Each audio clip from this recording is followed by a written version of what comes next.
नमस्कार, मी विजया डोळे आदिनाथ ज्योतिष चॅनलवर आपलं सहर्ष स्वागत करत आहे। आजच्या भागामध्ये आपण उप नक्षत्र स्वामी कसा शोधायचा हे अभ्यासणार आहोत। मागच्या भागामध्ये आपण सब म्हणजेच उप नक्षत्र स्वामी शोधला, तो कसा शोधायचा हे अभ्यासलं।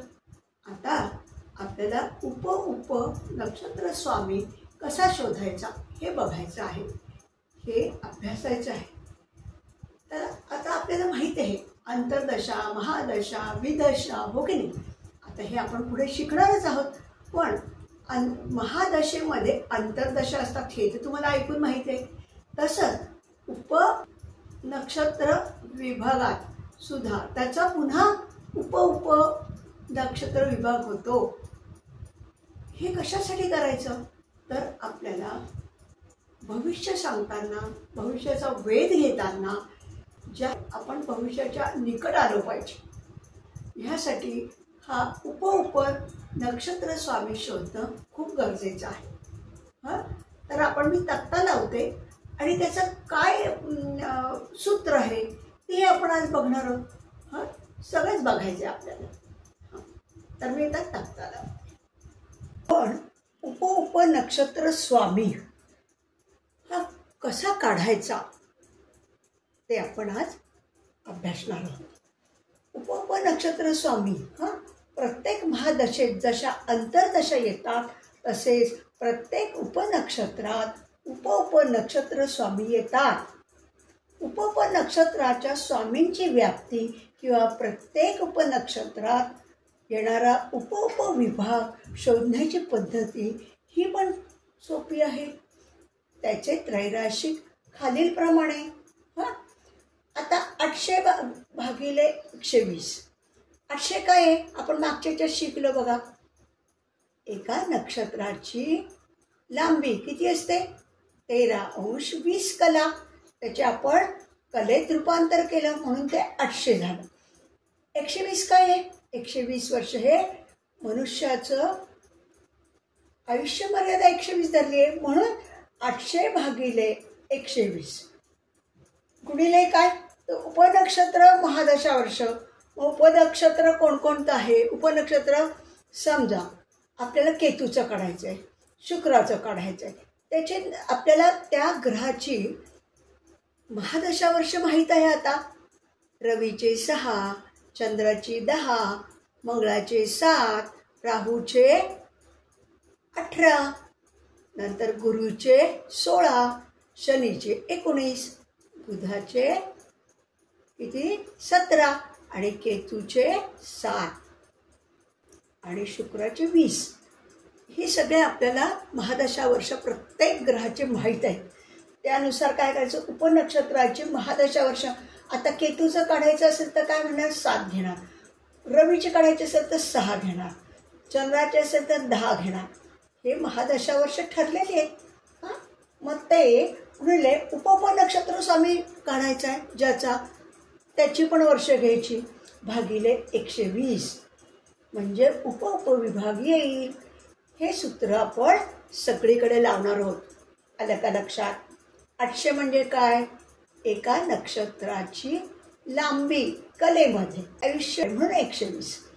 800 भागिले 120 आता गुणिले काय उपनक्षत्र जे काय असेल आपल्या केतू, रवी, चंद्र त्याची वर्ष महादशा वर्ष आपण ठरलेली आहेत ती गुणिले उपनक्षत्र कुणाचा काढायचा त्याची पण, त्याचा स्वामी काय त्याची हे काढणार भागिले 120 म्हणजे उप विभाग हा आपल्याला ह्या सूत्राने मिळतो। आणि हे सूत्र आपण सगळीकडे काढून सगळ्याचा उप नक्षत्र स्वामी शोधणार आहोत। आता बघा आपण या सूत्रानुसार केतूच्या उपनक्षत्रातील उपनक्षत्र शोधूयात। उपनक्षत्र कुठला केतूचं आणि उपविभाग सुद्धा केतूचाच। आता हे कसं काय उदाहरण आहे ते बघा।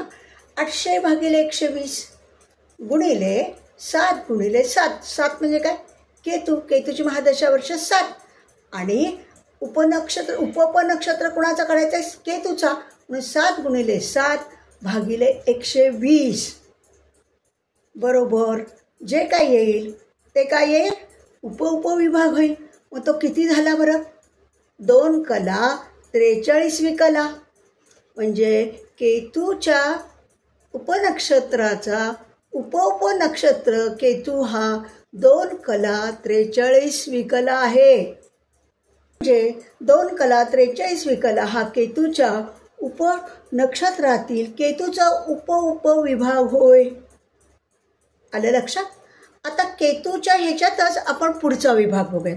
आता केतूच्या उपनक्षत्रात नक्षत्र उपनक्षत्र कुठलं, केतूचंच, पण शुक्राचा उपविभाग म्हणजे शुक्राचा उपनक्षत्र शोधूयात. हां, तो किती आला, 800 भागिले 120 गुणिले केतूची वर्षे आणि शुक्राची वर्ष भागिले 120. मग आता 800 भागिले 120 गुणिले 7, केतूची 7 वर्ष महादशा, शुक्राची 20 वर्ष, 7 गुणिले 20 भागिले 120. मग ह्याचं काय आलं, 6.66 गुणिले 140 भागिले 120. हो की नाही. हां, येत आहे का लक्षात. आता केतू जर आपण केतू उपनक्षत्र आहे त्याच्यात 9च्या 9 सगळे विभाग आपल्याला काढायचे. केतूमध्ये केतू, केतूमध्ये शुक्र, केतूमध्ये रवी, केतूमध्ये चंद्र, केतूमध्ये मंगळ, केतूमध्ये राहू, केतूमध्ये गुरु, केतूमध्ये शनी, केतूमध्ये बुध.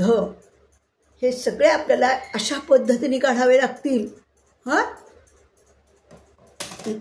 म्हणजे किती झालं, 932.4 भागिले 120 म्हणजे 7 कला 47वी कला.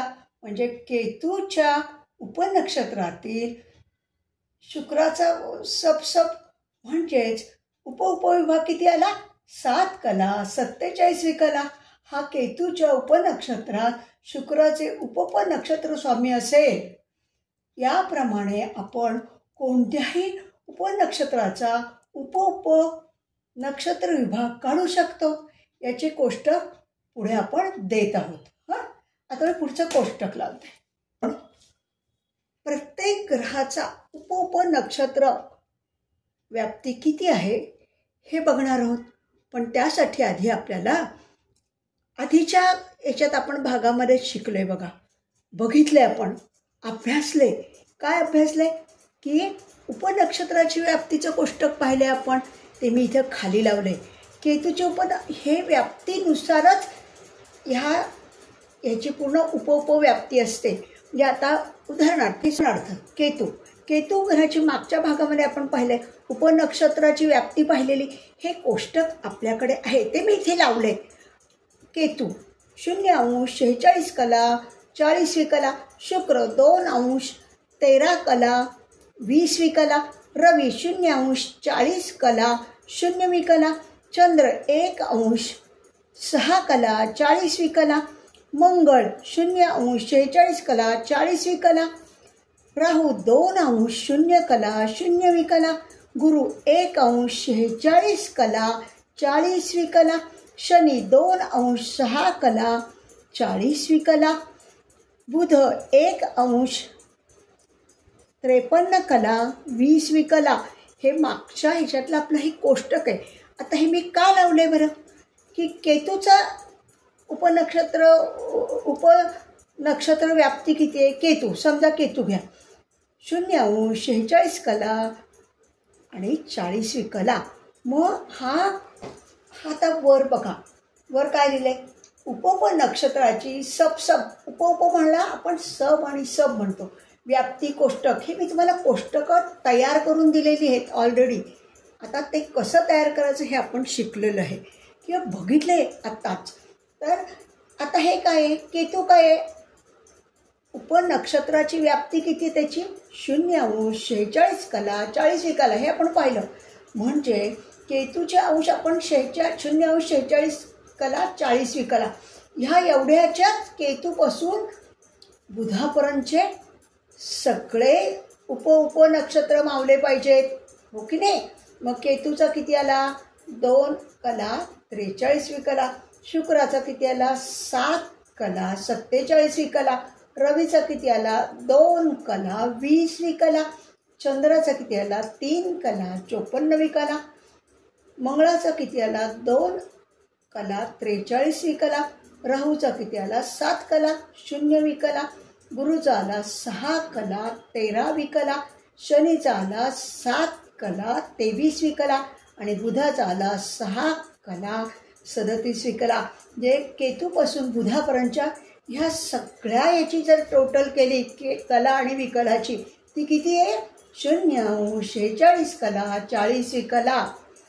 म्हणजे एक उपनक्षत्राची व्याप्ती आहे 0 46 कला 40वी कला. त्याच्यात केतूपासून बुधापर्यंत 9च्या 9 ग्रहांची उपची व्याप्ती पण हे कोष्टक आहे.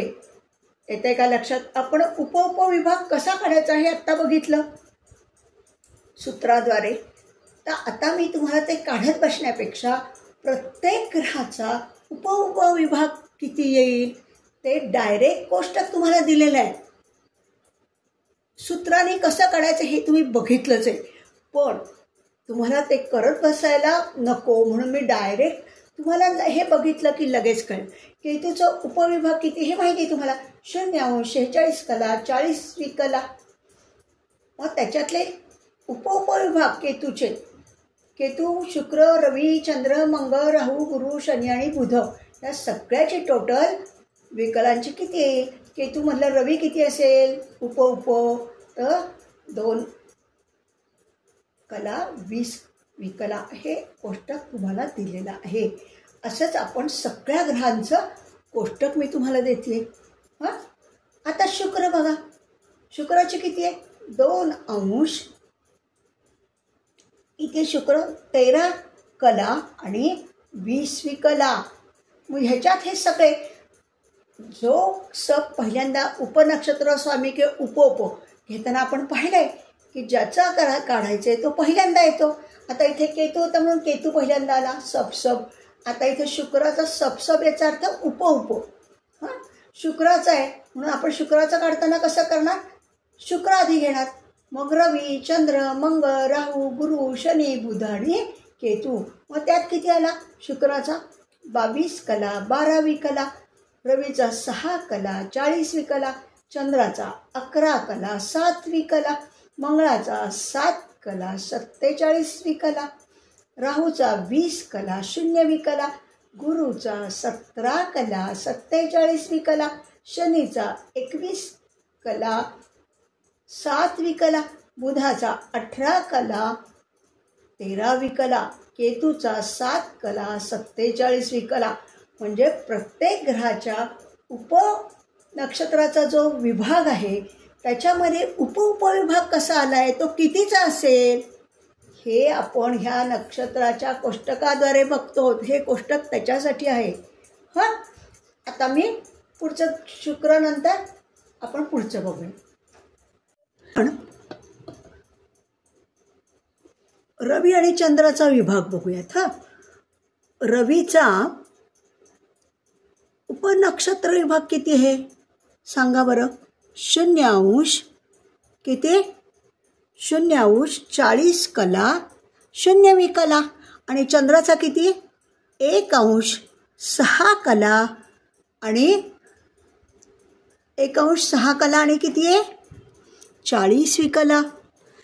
आता आपण रवी आणि चंद्राचं हे बघूयात. हां, आपण बघितलं की रवीचं किती आहे उपनक्षत्र व्याप्ती किती आहे रवीची 0 अंश 40 कला 0वी कला. हो की नाही. आता त्याची उप नक्षत्राची व्याप्ती आपण बघणार आहोत. आता रवी. हां, रवी पहिल्यांदा रवीचे म्हणून रवीच पहिल्यांदा ना 2 कला 0वी कला, चंद्र 3 कला 20वी कला, मंगळ 2 कला 20वी कला, राहू 6 कला 0वी कला, गुरु 5 कला 20वी कला, शनी 6 कला 20वी कला, बुध 5 कला 40वी कला, केतू 2 कला 20वी कला, शुक्र 6 कला 40वी कला. हे रवीचं उप नक्षत्र जो व्याप्ती आहे ती किती आहे? 0° 40 कला 0 विकला. ह्याच्यातले हे 9 ग्रहांची उपव्याप्ती म्हणजे सब किती आली ती आपण दिलेली आहे. हे कोष्टकं सगळी तुम्हाला मी देते, डायरेक्ट करत बसायची गरजच नाही तुम्हाला. हां, आता चंद्राची आपण आत्ताच बघितली किती आहे? 1. चंद्राची नक्षत्र व्याप्ती किती आहे? 1° 6 कला 40 विकला. मग ही सगळी आता चंद्राचा आधी सब घेणार, सब चंद्र आधी घेणार म्हणून चंद्र घेणार. चंद्र किती आहे? 5 कला 33 विकला. मंगळ 3 कला 54 विकला. राहू 10 कला 0 विकला. गुरु 8 कला 53 विकला. शनी 10 कला 33 विकला. बुध 9 कला 26 विकला. केतू 3 कला 54 विकला. शुक्र 11 कला 7 विकला. रवी 3 कला 20 विकला. जे चंद्रापासून रवीपर्यंतचे सगळ्या यांचे सबची टोटल केली तर ती किती आहे? 1° 6 कला 40 विकला.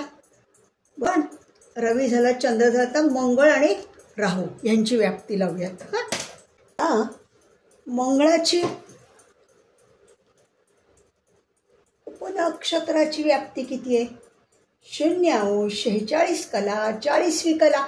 आपण खालच्या कोष्टकातला आता वर लिहून घेतलं आहे म्हणून ते खालचं कोष्टक काढून मी डायरेक्ट दाखवते. आता मंगळाचं कसं काय उप नक्षत्रांची व्याप्ती होईल ती बघूयात. हां, मंगळ. आता मंगळाची काढायची म्हणून आधी मंगळ, मग राहू, मग गुरु, शनी, बुध, केतू, शुक्र, रवी आणि चंद्र ह्या महादशेच्या प्रमाणेच ते येणार. हां, आता मंगळ 2 कला 43 विकला. राहू 7 कला 0 विकला. गुरु 6 कला 13 विकला. शनी 7 कला 23 विकला. बुध 6 कला 37 विकला. केतू 2 कला 43 विकला. शुक्र 7 कला 47 विकला. रवी 2 कला 20 विकला. चंद्र 3 कला 54 विकला. मंगळाचा जो उपविभाग आहे 0° 46 कला 40 विकला ह्यातले नवग्रहांचे उपविभाग सगळे असे झाले. आता राहूचं बघूयात. राहूचा किती उपविभाग आहे? 2° 0 कला 0 विकला. ह्याच्यात आता हे कसे 9 मावले बघ, सब म्हणजे उपविभाग. राहूचं पण सुरू आहे म्हणून राहू पहिल्यांदा. राहू 18 कला 0 विकला. गुरु 16 कला 0 विकला. शनी 19 कला 0 विकला. बुध 17 कला 0 विकला. केतू 7 कला 0 विकला. शुक्र 20 कला 0 विकला. रवी 6 कला 0 विकला. चंद्र 10 कला 0 विकला. मंगळ 7 कला 0 विकला. ह्या सगळ्याची टोटल जर केली तो 2° 0 कला 0 विकला येईल. येतंय का लक्षात? पुढचा तक्ता. आता उपनक्षत्राची सब व्याप्ती कोष्टक. हां, आता गुरुचे किती आहे बरं? उपनक्षत्र व्याप्ती किती आहे? 1° 46 कला 40 विकला. हो की नाही? मग आता गुरुचं काढते म्हणून गुरु पहिल्यांदा. गुरुचा कला किती? 14 कला 14 विकला. शनीचे 16 कला 53 विकला. बुधाची 15 कला 7 विकला. केतूचे 6 कला 13 विकला. शुक्राचे 17 कला 47 विकला. रवीचे 5 कला 20 विकला. चंद्राचे 8 कला 53 विकला. मंगळाचे 6 कला 13 विकला. राहूचे 16 कला 0 विकला. म्हणजे गुरुपासून राहूपर्यंतच्या नवग्रहांची किती हे झाली उपव्याप्ती म्हणजे सब ह्या सगळ्याची 1° 46 कला 40 विकला. ह्या सगळ्यांची टोटल केली तर 1° 46 कला 40 विकला असेल. हां, आता गुरु झाला. शनी बघूयात. शनीची किती आहे बरं उपनक्षत्र व्याप्ती? 2° 6 कला 40 विकला. मग ह्याच्यात सगळे नवग्रहांचे उपविभाग बसलेले आहेत, सप बसलेले आहेत. शनीचं आहे म्हणून पहिल्यांदा शनी 20 कला 3 विकला, बुध 17 कला 58 विकला, केतू 7 कला 23 विकला, शुक्र 21 कला 7 विकला, रवी 6 कला 20 विकला, चंद्र 10 कला 33 विकला, मंगळ 7 कला 23 विकला, राहू 19 कला 0 विकला, गुरु 16 कला 53 विकला. म्हणजे शनीपासून गुरुची सगळ्या कला विकलांची टोटल किती आहे? 2 अंश 6 कला 40 विकला. ही शनीच्या सबमधली म्हणजे उपनक्षत्र विभागाची सब व्याप्ती झाली. हां, आता आपण बुधाचं कोष्टक लावूया. आता बुधाचं आपण कोष्टक लावले. उपनक्षत्राची सब म्हणजे उपनक्षत्र म्हणजे सब म्हणायचं, व्याप्ती कोष्टक. आता बुधाचं आहे. बुधाचं किती बरं उपनक्षत्र व्याप्ती? 1 अंश 53 कला 20 विकला. आता नवग्रह असे मानले, पहिल्यांदा बुध म्हणून बुधाचा पहिला किती? 16 कला 2 विकला, केतू 6 कला 37 विकला, शुक्र 18 कला 53 विकला, रवी 5 कला 40 विकला, चंद्र 9 कला 26 विकला, मंगळ 6 कला 37 विकला, राहू 17 कला 0 विकला, गुरु 15 कला 7 विकला, शनी 17 कला 58 विकला. म्हणजे बुधाचा 1 अंश 53 कला 20 विकला. यामध्ये हे सगळे उपभागाची व्याप्ती मावलेली आहे. हां, आता आपण सब आणि सब म्हणजे उपनक्षत्र स्वामी आणि उपनक्षत्र स्वामी हे कशासाठी लागतात ते मी या फळ्यावर तुम्हाला दाखवणार आहे. पहिलं तर आपण ग्रह नक्षत्र सब आणि सब असे लिहून घेतले. ग्रह चंद्राच्याच नक्षत्रात, चंद्राच्याच सबमध्ये उपनक्षत्र स्वामी सुद्धा चंद्राचा चंद्रच आहे आणि सब मात्र राहू आहे. आता आपल्या कृष्णमूर्ती पद्धतीत जो ग्रह असतो तो नक्षत्र स्वामीचं फळ देतो. नक्षत्र स्वामी ज्या राशीत असेल, ज्या स्थानात असेल, राशीपेक्षा स्थानात असेल त्याचं, आणि त्याच्या 2 राशी स्वराशी जिथे असतील त्यांचं फळ देतो. हा आपला कृष्णमूर्ती पद्धतीचा नियम आहे, हो की नाही? मग आता चंद्राचं फळ देणार. बरं, चंद्राचं फळ देऊ शकत नाही म्हणून तो कुणाचं फळ देणार? सबचं फळ देणार, हो की नाही? पण तो पण चंद्रच आहे. मग अशा वेळेला ग्रह नक्षत्र आणि सब जर एकाच वेळेला असतील, एकच असतील तर तो सबचं फळ देतो. म्हणजे चंद्र हा नक्षत्र स्वामी आणि सब एकच असला तर त्याचा सब जो कोण आहे त्याचा अधिपती कोण आहे? त्याचा कोण स्वामी आहे? तर राहू. मग राहू कुठे आहे त्यानुसार तो फळ देईल. चंद्र हा नक्षत्राप्रमाणे किंवा सबप्रमाणे फळ देता सबचं फळ देईल. म्हणून आपल्याला सब काढणं अत्यंत महत्त्वाचं आहे. तसं बुधाचं पण बघा, बुधाच्या नक्षत्रात बुध सब पण बुध, आणि म्हणून मग त्याला कुणाचं फळ द्यावं लागेल? सबचं द्यावं लागेल. तो आहे शनी. मग बुध हा शनीचं फळ दिलं अशा वेळेला. हां, तसंच आता सबचं कसं फळ देतं? एरवी कसं करतो? ग्रह नक्षत्र आणि सब. आता चंद्र ग्रह आहे, चंद्राच्या नक्षत्रात असेल तर तो चंद्राचं फळ देईल का? नाही, तो सबचं फळ देईल, बुधाचं देईल. पण तो चंद्राच्या असेल तर त्याच्या सबचं फळ देईल. म्हणजे चंद्र हा ग्रह नक्षत्राच्या प्रमाणे फळ देणार, पण तो चंद्रच असेल तर त्याच्या सबचं फळ देणार. तो बुध आहे.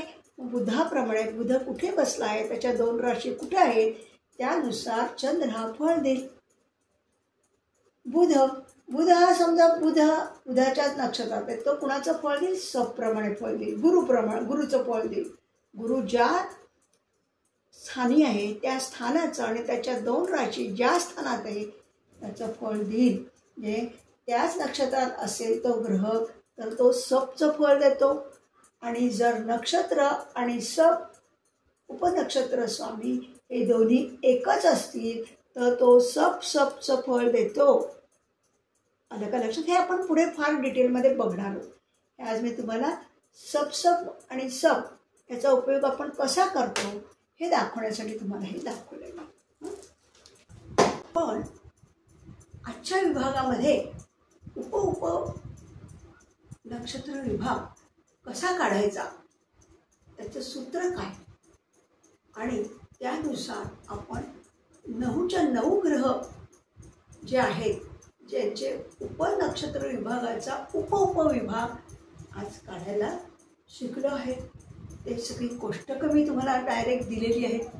काढत बसायची गरज नाही. आपण शिकायचं काय, आपण कसं काढलं हे बघण्यासाठी मी तुम्हाला तैराशी करून दाखवलं किंवा त्याची सूत्र दिली.